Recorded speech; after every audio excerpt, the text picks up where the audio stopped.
The Canon 5D, which I only very recently purchased, but I've been having a great time with it the last few weeks. And the 1DS Mark II, probably my favorite camera of all time. And granted, there's some nostalgia there. Really is a good camera though. But the 5D has been such a lesson to me in not forming a conclusion without first having all the info. Because it was my understanding, my opinion, that images coming out of these two cameras share a very similar look. But is that true? Now that I've actually spent a few weeks with the 5D, I kind of doubt it. But I haven't done the test, so let's do the test. And I just sort of came out here this evening to strategize. How do I even approach doing this? Which ultimately took the form of me just screwing around with the two cameras. I got to try the monochrome setting on the 5D, and it looks pretty cool. I wish I had exposed a bit darker, but might make a great black and white camera. But these two cameras were Canon's contemporary full-frame models, circa 2004, 2005, about a year apart in age, but from the same era. Nothing is sharp in that shot, which is frustrating. I much prefer the larger body design with the built-in vertical grip and controls of the 1D cameras, but this battery grip costs $28 US. I have mixed feelings about battery grips, but again, $28. It's worth a try. Sometimes they feel a bit DIY, clunky, but it might be valuable to keep the experience consistent between the two cameras. Or not, we'll see. These cameras originally sold for very different amounts of money. $8,000 US versus $3,300 US. And they both output gorgeous high-res, for the time, full-frame images. Full-frame was also pretty unusual for the time. But clearly there's something different about them, given that enormous price difference. So this is the strategy I've decided upon to compare the two cameras. I take the shot, I note the exposure, remove the lens, attach the lens to the other camera, and try to roughly approximate the shot I just took. It's not going to be exact because I don't want to use a tripod. This is interesting. We've got two crappy screens here, but the 1DS Mark II screen is clearly better, clearly more usable. But I just frickin' love, cherish, adore this camera. And I thought, the 5D is just sort of a lesser version of the 1DS Mark II, which I already have. So for a while I wasn't interested, but I couldn't help it. 5Ds are cheap. I had to see for myself. And I was blown away by it. Not to take anything away from the 1DS Mark II, which I still love, but the 5D rocks. I understand that now. I'm only using two lenses for everything that I'm going to be shooting. This 100mm macro 2.8 and this 50mm 1.4. The 50mm is about, $150 used, and the 100mm about $350. Despite all my talk about vertical grips and controls, I'm much more of a horizontal shooter. I go through phases with vertical, but I much prefer the image on the left. I don't know which camera shot which. I had someone rename and randomize them for me, but the order in which they're presented will always remain consistent. Image 1, image 2. I think I slightly prefer 2 in that case, but it's only a very subtle difference. But image 2 will always come from the same camera, whereas image 1 will have come from the other camera. Always. I hope that's clear. I'm explaining it horribly. Probably need to come up with a more clear way of identifying them. The first comparison I did, the vertical one, that clearly worked better, but I'm just not in a vertical state of mind. So the test starts now. Camera A is going to be Kiko, camera B Lucy. Just feel like it's going to be easier to keep track of if I give them names. Everything is JPEG straight out of camera, if that wasn't already apparent. If I edit something, I will show it. So if I don't show it, it's JPEG straight out of camera. That's a tough one. Without a lot of context, I honestly can't decide which one I like more or less. Same. I'm trying to ignore that exposure change, not be influenced by it, which is kind of tough. Well, in retrospect, those were horrible shots to start with, but I'm just going in chronological order. Also, I'm using the standard picture profile on both cameras with default settings. More on that later. Oh, the first one, easy. Kiko. I mean, it's a very subtle difference, and I'm colorblind, but that doesn't prevent me from having preferences. Oh, again, easily the first one, Kiko. 2 very easy points for Kiko. I'm also doing auto white balance. That's just how I shoot. Again, Kiko. Much prefer Kiko. Here's a shot that any camera's gonna struggle with, especially doing JPEG straight out of camera, but especially an old camera. Extreme shadow, extreme highlight, and Kiko crushed it. Highlights held up better on Kiko's version of the image.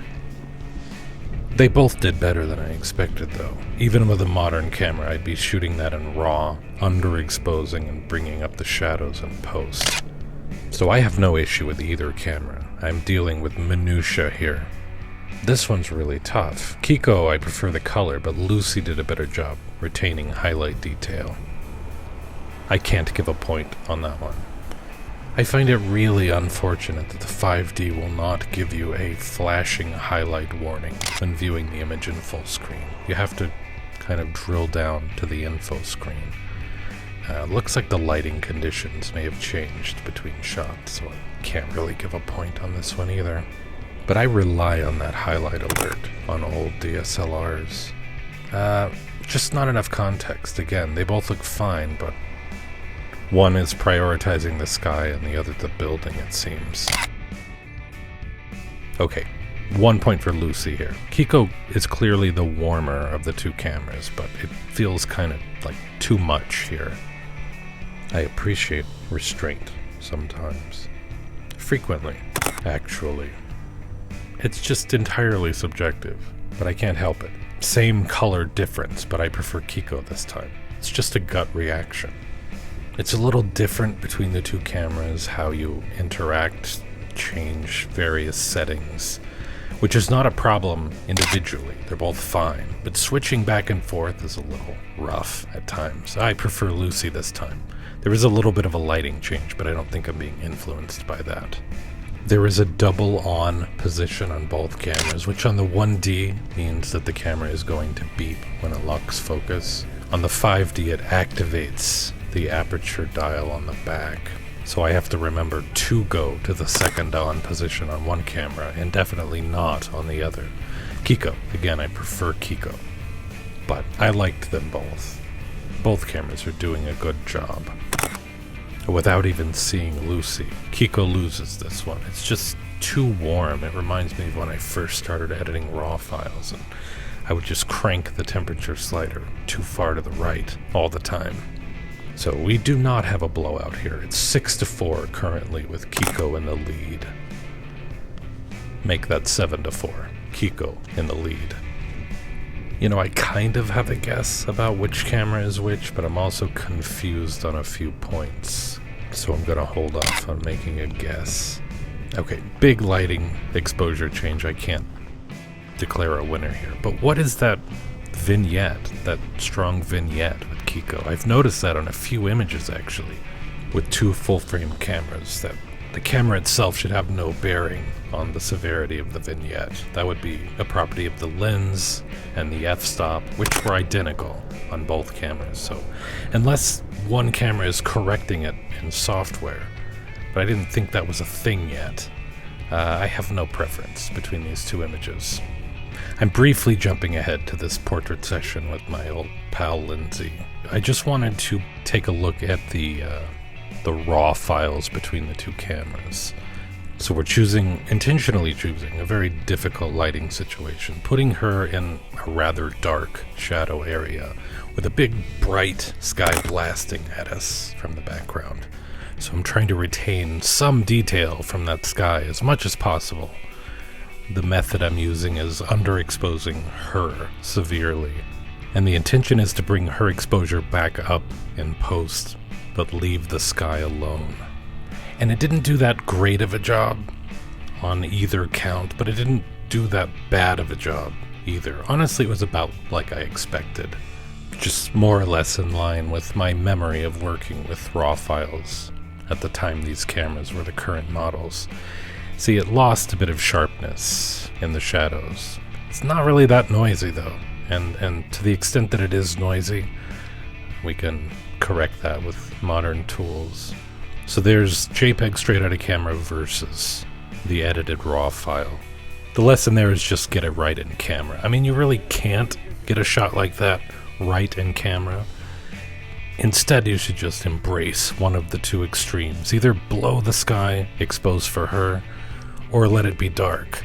And if you're going to let it be dark, well, you're better off working in profile for a variety of reasons. That's JPEG straight out of camera versus the edited RAW file. So I mentioned we were jumping ahead to look at these portrait shots. That's because I know which image came from which camera. I just approached it differently, but I'll get to that. We were looking at the 5D, now we're looking at the 1D. And I feel I gave the 1D a greater challenge because the light is just so harsh and ugly here. But cranking up the exposure again a stop and a half, I would say the 1D held on to shadow detail significantly better. Maybe a little noisier, but way sharper in the recovered shadow areas on the 1DS Mark II. Well done, 1DS Mark II. Making Daddy proud. But I think, again, the lesson here is just strive to get it right in camera. How could I get this shot right in camera? Well, I could flip around to the other side, put the sun on her, but it is possible you can't really get a shot like this right in camera. But here's a technique I use sometimes. Can I include the sun in my shot, a pop of light, lens flare, and suddenly it makes complete sense that the background is blown out. It doesn't seem ugly. And that was a JPEG, straight out of camera, so I'm really starting to suspect I know which camera is which with our Kiko Lucy comparisons. I'm at the point where I would bet money on it that the 1DS Mark II is Lucy, 5D is Kiko. But I honestly do not know, it's just my guess. That was my suspicion earlier, but then I encountered some results that made me not so sure. This is tough. Lucy wins. See, but I don't know if I can trust my opinion anymore. I might have a bias. That's why I didn't want to know which camera was which. Oh, but Kiko, clear winner here. Okay, so bias is not going to be an issue. That's good. I mean, honestly, okay, go back in time a month, and yes, I did have a bias for the 1DS Mark II, but I don't really think that exists anymore. And I do not have a favorite here. Sometimes I like a cool image, sometimes I like a warm image. Here, like, both work for me just fine. But I am noticing that vignette on Kiko. What is that? Does it only ever show in the top left corner? Maybe it's not a vignette at all. Maybe there is actually a problem with the sensor or the shutter. Need to keep my eye on that. Well, it couldn't really be the shutter if it's just like a blob in the corner. You know, this whole time I've been thinking, should I be experimenting with different picture profiles in the camera or adjusting white balance? Seems like something a responsible tester of cameras would do. But, oh god, the fun instantly stopped. But yes, it's a good topic. Can I make this camera shoot more like this other camera by changing the picture style? But it's a good topic for another day, another video. I did learn something interesting though. The 1DS Mark II will not open the menu until the image is done writing to the card. So I was swapping out picture styles on the 5D like within a second or two. And then the 1D, it just grinds to a halt, which is very frustrating. And it would be unacceptable in a camera meant for wedding photography, though this was not marketed for wedding photography. Kiko missed focus here. Before I gave them names, I noticed that behavior in the 5D. So, further evidence to support my hypothesis that Kiko is the 5D. And Kiko gets the point here, bringing our total to Kiko 9, Lucy 5. But actually, before I gave them names, when it was just first camera, second camera, they both scored a point. So, Kiko 10, Lucy 6. This one's so hard. Too tough to call. No winner on this one. The 1DS Mark II has a much more advanced and accurate 45-point autofocus system. Oh god, I don't know, again. I really like both of them. Not even a subtle difference, but I can't decide. The 1DS Mark II's autofocus system is fabulous. The 5D has a 9-point autofocus system. It's okay. Gets the job done. Seems like the lighting changed there. Threw the exposure off a bit, but Kiko gets the win anyway. I think what's more relevant is that using the center autofocus point and focus and recompose, the 1DS Mark II never misses, whereas the 5D does sometimes. And the point goes to Kiko. So that's 12-6 Kiko. The 5D has a bigger screen, but a worse screen, which is an odd decision to make the worse screen bigger. I'm going Lucy on this one because I do like the warmer ground area with Kiko, but I don't like that warmth creeps into the sky. I would prefer the sky look normal, even if the ground suffers a little bit. But that wraps up our blind comparison. Now we're going to focus on the 5D for portraits. JPEG straight out of camera. Again, unless you see me editing the shot. But if no editing is occurring, that would be an indication that it's a JPEG straight out of camera. So there's no particular plan with this portrait session. I'm going to shoot for a while with the 5D, point out whatever I notice, general impressions, whatever. Then I'm going to shoot for a while with the 1DS Mark II, same thing. Along the way, maybe I'll give points for non-image quality related things that I notice, including the ones we've already talked about. But it's time to learn for sure whether or not I was correct, that Kiko is the 5D, Lucy is the 1DS Mark II. So the person who helped me set this up so that I wouldn't know wrote the answer down for me. Yep, I was correct. 5D is Kiko. That's so interesting. So the camera I referred to as my favorite camera of all time, I'm actually only preferring the images coming out of it 37% of the time. That kind of blows my mind. But is that the whole story? I would say not. The credit where credit is due. 5D offers images with a really special look, and it's no wonder that it's so beloved. And it's unfortunate that I missed the boat on that camera back when it was new. But just consider this. When you're about to drop thousands and thousands on the latest flagship camera, is anyone asking the question?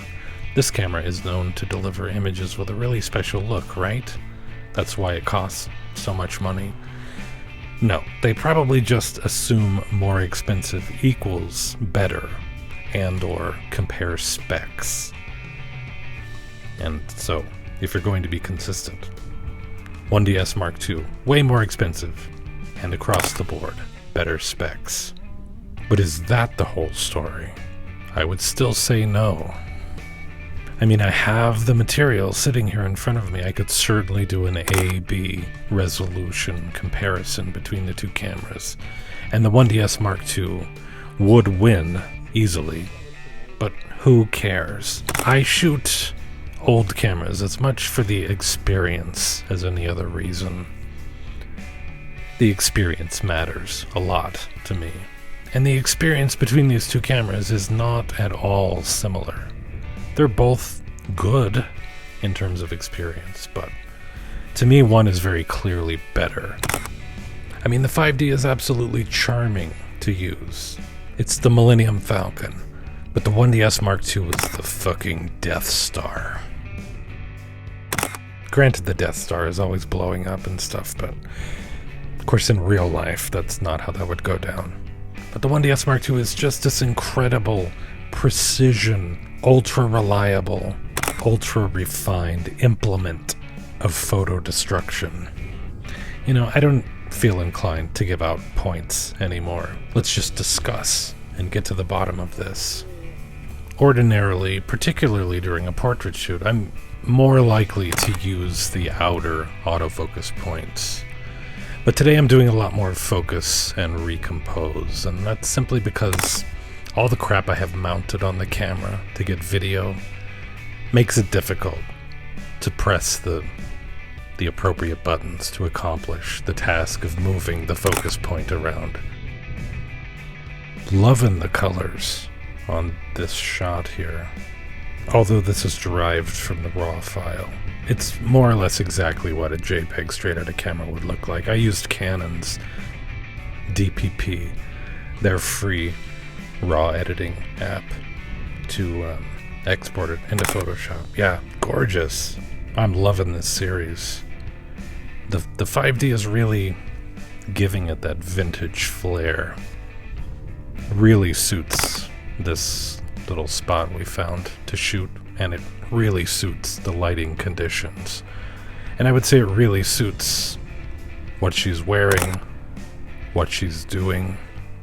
This is just a good series, very strong. And I've made individual videos about both of these cameras, but you don't need to have watched them first to watch this one. I mean, it's good that I'm letting you know now, 21 minutes in. Oh my god, I love that shot. Probably could be improved by brightening it up just a touch, but for now, here's the JPEG, straight out of camera. And I'll sum up the contents of those other videos here. Old cameras are fun, old cameras are capable. Both of these cameras are incredible. You'd be lucky to have either one. Super duper lucky to have both.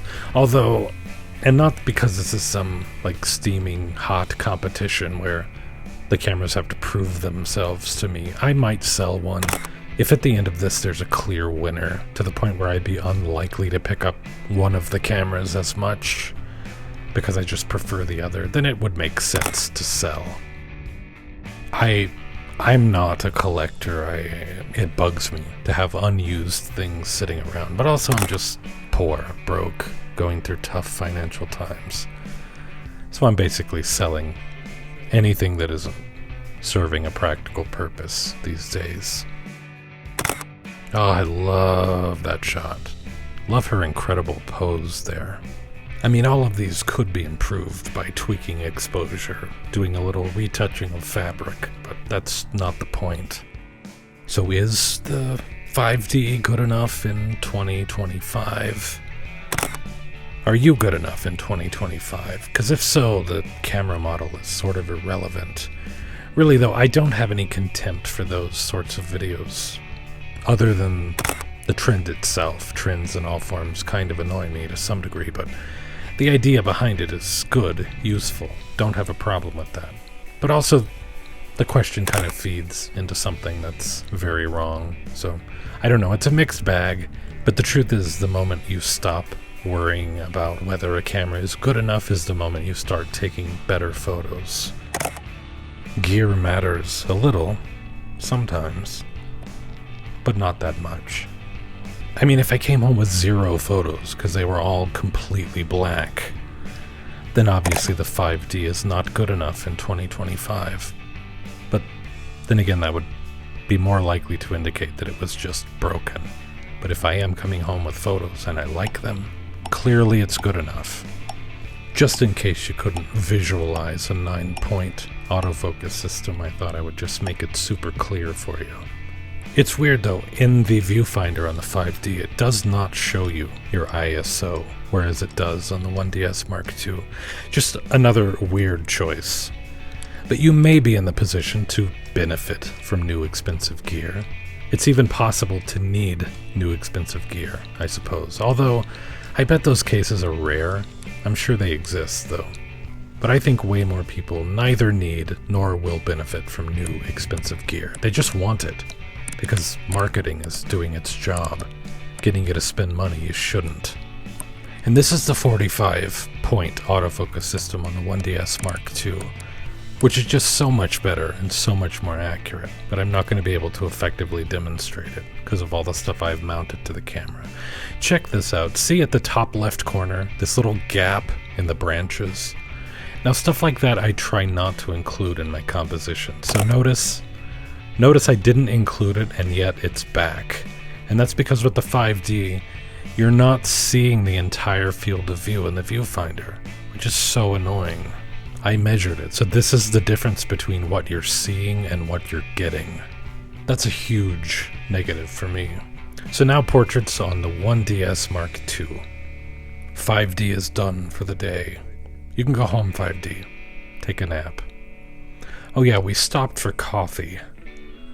And that was probably a mistake. I found it really challenging to get going again. But here we are shooting in horrendous conditions for any camera, but particularly an old DSLR. But I was just naturally throwing harder things at the 1D. I'm so familiar with these cameras and how reliable they are. But this speaks less to my competence as a camera tester, speaks less to the actual quality of the cameras themselves, and more just to my confidence level in the 1D line of cameras. But just well done, 1D. I mean, these conditions are very familiar. Brides getting ready, receptions. I mean, it's been a while since I've shot a wedding on an old 1D, but it's quite capable. I mean, you probably don't want the S model at a wedding because they're quite a bit slower. Boy, I love how the 1D handles direct sunlight on skin. And this is worse light than we had. Way worse light than we had with the 5D. Much more harsh, closer to noon.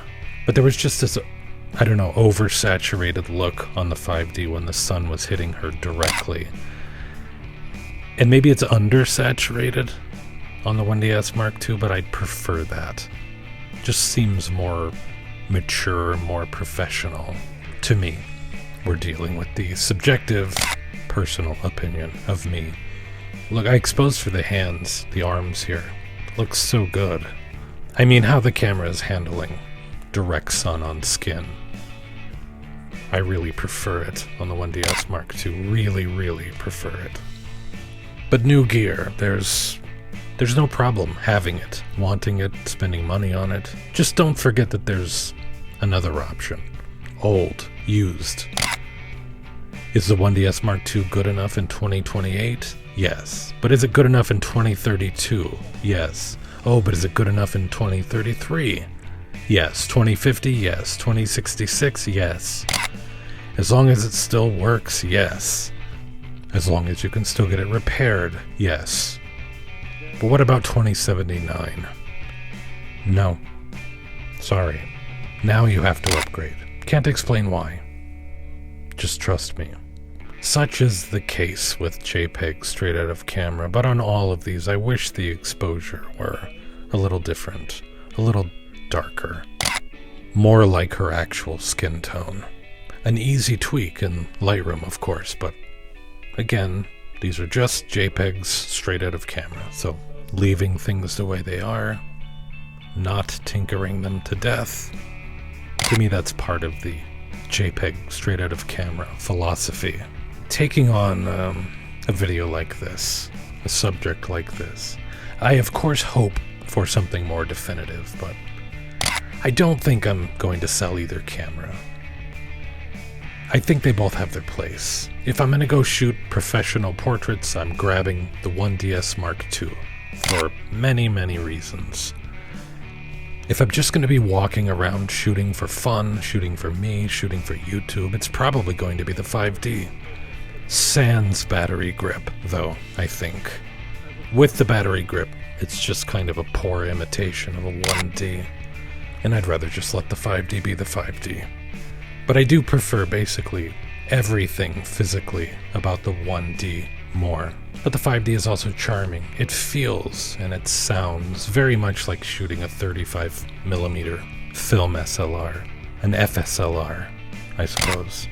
And I really like all of these 1DS Mark II portraits, but I can also recognize that compared to the 5D, they're a little bit plain vanilla. And so I think of it this way. The 5D goes for polished images with an unpolished experience, and the 1DS Mark II, a polished experience with unpolished images. Two different approaches, two different philosophies, but either way, the best camera is the one that makes you want to pick it up and shoot.